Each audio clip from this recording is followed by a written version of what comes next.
As I write and record this reflection, it's just a few days after Christmas, but you are listening to it as Lent has begun.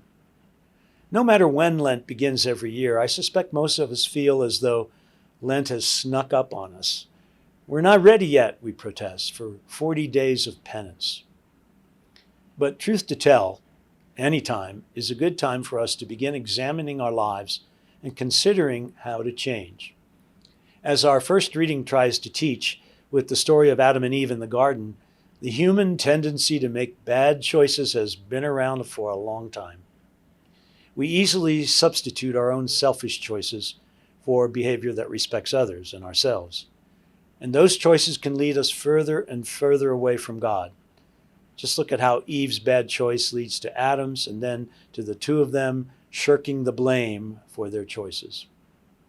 Franciscan scholar Father Michael Crosby comments on the temptations of Jesus in our gospel today that Jesus faces the same human temptations Israel faced when it came into the promised land.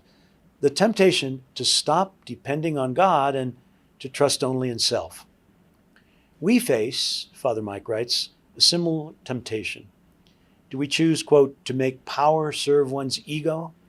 Or are we willing to put unconditional trust in God? Do we include and share with all of God's children, especially the least? Those choices sound a lot like the ancient choices faced by Adam and Eve. And so I suppose we do need Lent once again this year.